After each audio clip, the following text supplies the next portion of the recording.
You know what's funny about budgets? Most people treat them like New Year's resolutions. Day 1, you're tracking every coffee. Day 7, you're pretending that ATM withdrawal was for groceries when it was definitely takeout sushi. But then there's this other group of people who budget like they're preparing for something. Not a rainy day, more like a Category 5 hurricane that might hit in 2037. That's Jewish budgeting. It's not about restriction. It's about readiness. It's the financial equivalent of always carrying an umbrella, a snack, and cab fare, even when the weather's perfect. Growing up, I thought everyone kept receipts organized by month in labeled envelopes. I thought it was totally normal to discuss whether generic cereal was really the same as the name brand for 20 minutes at the grocery store. I assumed all families had a dedicated drawer in the kitchen, the budget drawer, filled with old bank statements, calculator still sticky from 2003, and a little notebook where someone tracked every expense like they were documenting evidence. Turns out most people don't do that.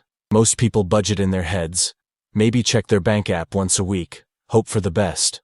But Jewish families, we budget like accountants preparing for an audit that might never come. And honestly, it works. Not because we're cheap, that's the stereotype, but because we're strategic, calculated, a little bit paranoid, but the useful kind of paranoid, like checking your pocket 3 times before leaving the house paranoid.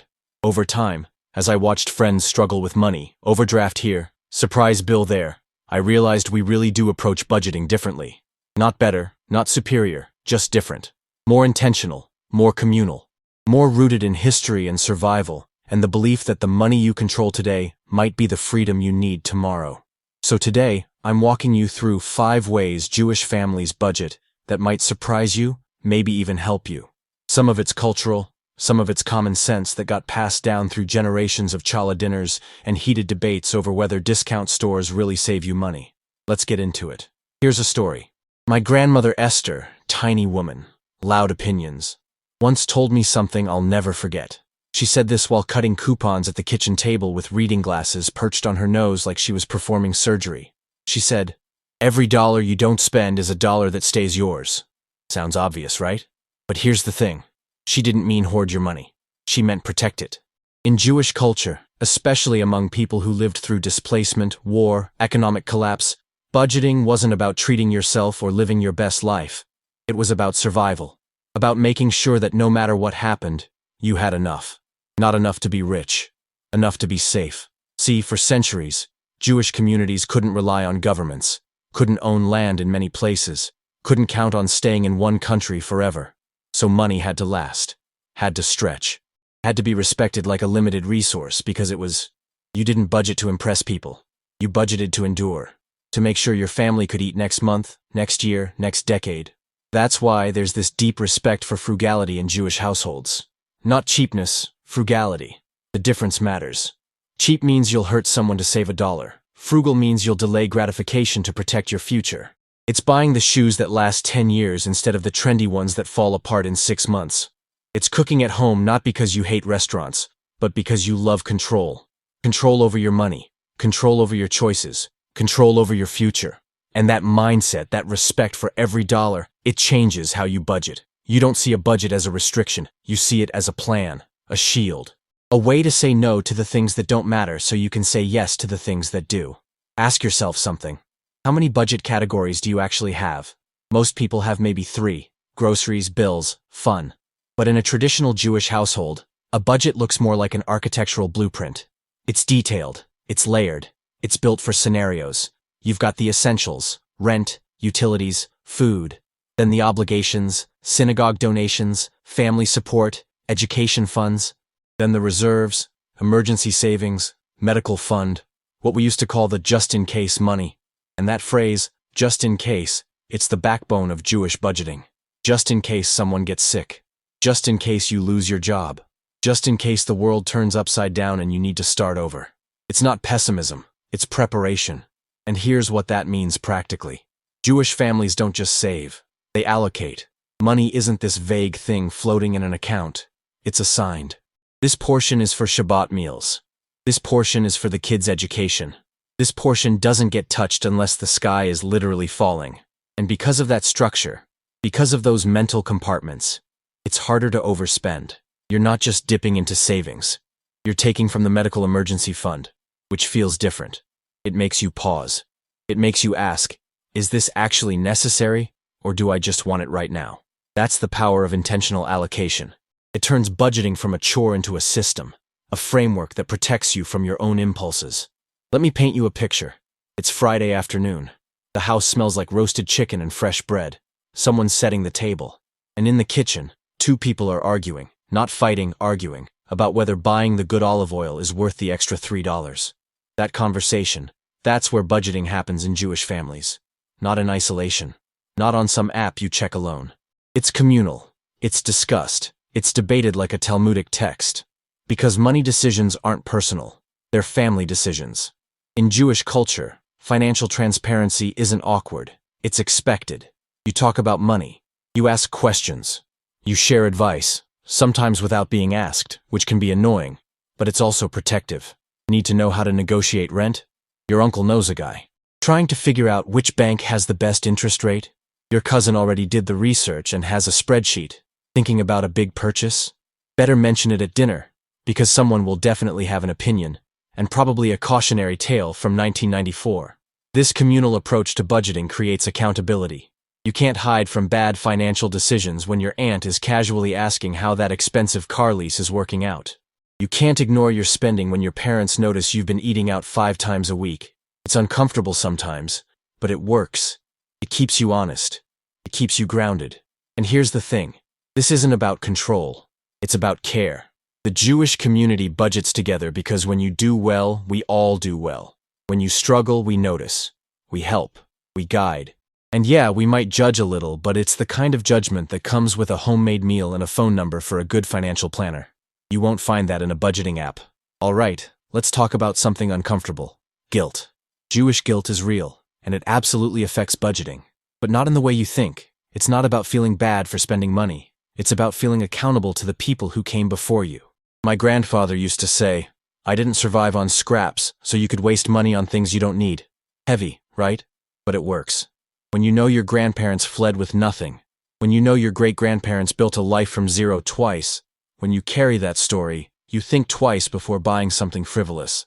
Not because you're scared, but because you feel responsible. Responsible to honor that sacrifice. To not take stability for granted. To remember that financial security isn't guaranteed, it's earned, and it's fragile. That sense of intergenerational responsibility shows up in every budget decision. You don't blow your paycheck because your parents taught you better.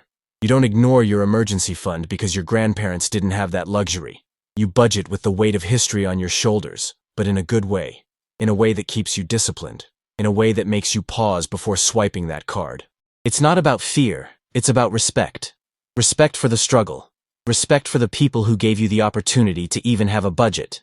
And that respect, that gratitude, it's one of the most powerful budgeting tools there is. Because when you're connected to something bigger than yourself, when you're budgeting not just for you but for the legacy you're part of, you make smarter choices, you think long-term, you protect what you have, you build something that lasts. Let me ask you this. When was the last time you said no to something you could afford? Not because you didn't have the money, but because it didn't fit the plan. That's advanced budgeting. And Jewish families do it constantly. There's this concept in Judaism called enough. It's not about deprivation. It's about contentment. It's about knowing the difference between what you need and what you want, and being okay with that gap. Because here's the secret. The goal of budgeting isn't to have more.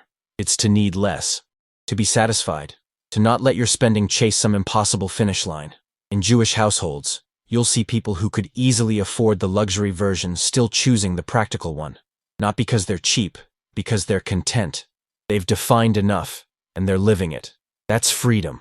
Real freedom. Not the freedom to buy whatever you want. The freedom to not want more than you need.